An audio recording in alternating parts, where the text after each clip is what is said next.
si je dois tomber de haut, que ma chute soit lente. Salut tout le monde, j'espère que vous allez bien. Je vous retrouve aujourd'hui pour une nouvelle vidéo qui va être un c'est l'été, que lisez-vous. Donc le petit rendez-vous de l'été dans lequel je vous présente mes lectures passées, ma lecture en cours et mes lectures à venir.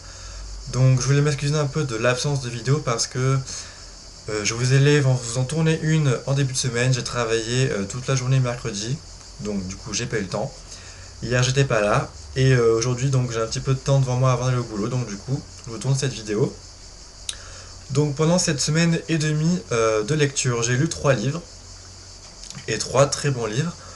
Donc du coup c'est parti. Donc pour le premier livre, en ce qui concerne mes lectures passées, j'ai lu Animal, le tome 1, La malédiction de Boucle d'Or de Victor Dixen, édition Gallimard Jeunesse, qui paraîtra le 22 août 2013. Donc c'est un roman que j'ai adoré, et c'est en écrivant ma chronique que je me suis rendu compte à quel point j'avais aimé ce livre et à quel point ça avait été un coup de cœur. Voilà, au début, je me suis dit, je m'embarque dans quoi?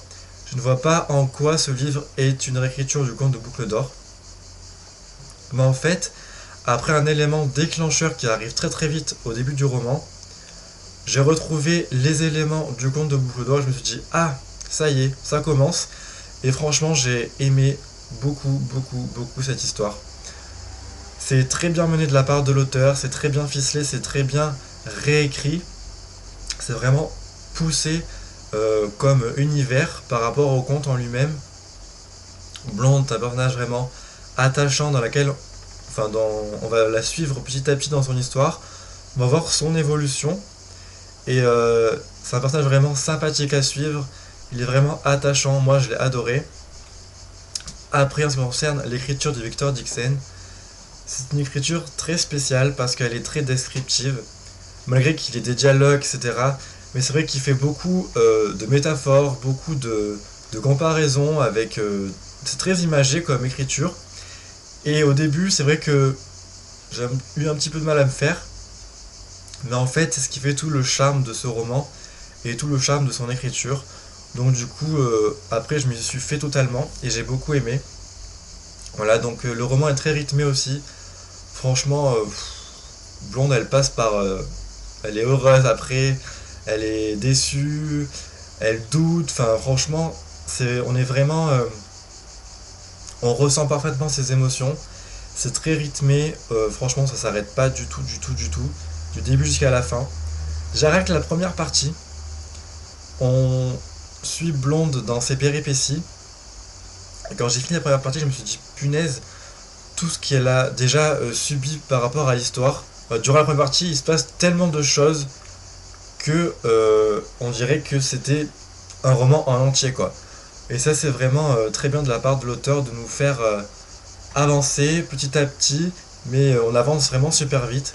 Et ça, c'est un point vraiment super positif. Donc du coup, je vous recommande vraiment ce livre à sa sortie. Si vous n'êtes pas tenté, tant pis pour vous, mais vous passerez à côté d'une belle découverte. Voilà, donc c'est donc Animal qui a été pour moi un vrai coup de cœur.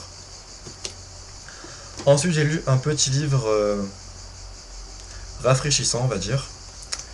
Donc j'ai lu Comment devenir écrivain quand on vient de la grande plouquerie internationale de Caril Ferré aux éditions Point. Donc livre que j'avais gagné sur un concours de la page Facebook des éditions Point. Et c'est un petit livre que j'ai vraiment beaucoup aimé lire. Petit livre très rafraîchissant, qui est marrant, qui me fait passer un très bon moment. C'est une lecture détente pour l'été, mais franchement, super bien. Donc on va suivre en fait Caril Ferré, comme c'est une autobiographie en fait humoristique, un petit peu. Voilà, on va le suivre dans sa vie quotidienne et dans son périple pour se faire éditer. Donc lui, il a un rêve, c'est se faire Il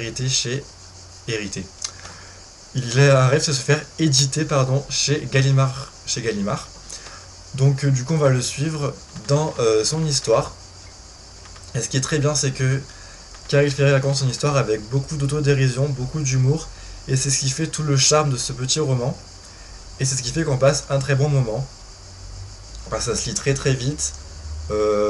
La plume de Caril Ferré, oui, ça se lit très bien aussi.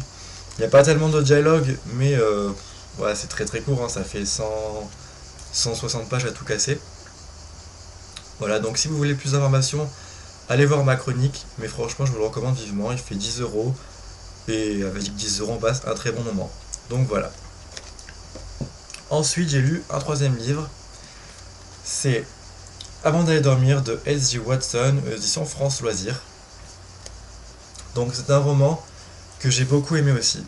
Franchement, c'est un thriller avec lequel j'avais un peu peur parce que j'ai vu des chroniques un petit peu mitigées. Mais je me suis fait mener en bateau du début jusqu'à la fin. L'auteur a réussi à me rendre curieux de son histoire. L'auteur a réussi à me surprendre.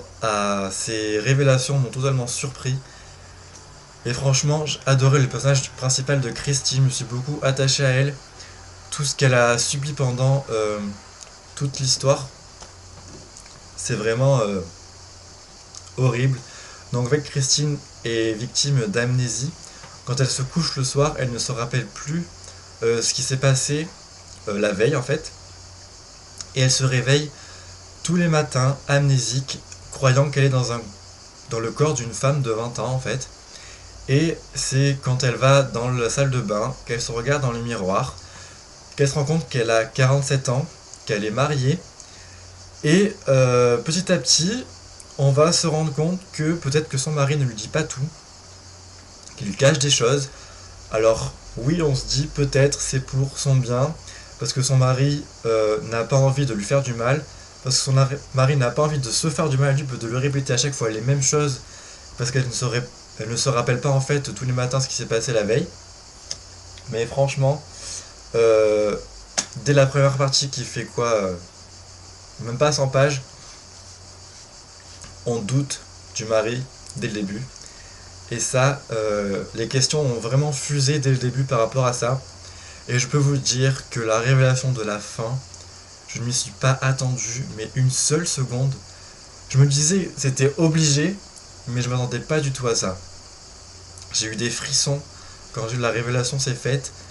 J'ai tellement été surpris que je me suis dit oh non, c'est pas possible que ce soit ça. Et franchement c'est très bien mené, très bien rythmé, l'écriture est très très belle, très très fluide, ça se lit très facilement. Même si c'est une brique de 500 pages, ça se lit très vite. Et on a toujours envie de savoir la suite parce qu'on se pose à chaque fois des questions, que ce soit sur le mari de Christine, sur le docteur qui la suit. On se dit, ouais, c'est un des deux, c'est obligé. Moi, je me suis dit, putain, ils sont en complot tous les deux, etc. Enfin, je me posais plein de questions. Et voilà, j'ai adoré ma lecture. Donc, si vous ne le connaissez pas, il est sorti chez les éditions Pocket il n'y a pas très longtemps. Donc, à un prix tout à fait raisonnable. Et il vaut le détour, franchement. Donc, allez-y. Donc, en ce qui concerne ma lecture en cours, je suis en train de lire Un monde idéal où c'est la fin de J.S.K. aux éditions Seconde Chance. Donc, je vous mets une photo maintenant. N'ai trouvé de repos que dans l'indifférence. Pourtant... Donc c'est un livre comme Comment devenir écrivain, très détente pour l'été, qui nous fait rire. Mais je vous en parlerai plus la semaine prochaine. Je pense qu'il sera fini d'ici là. Mais ce sera déjà très positif.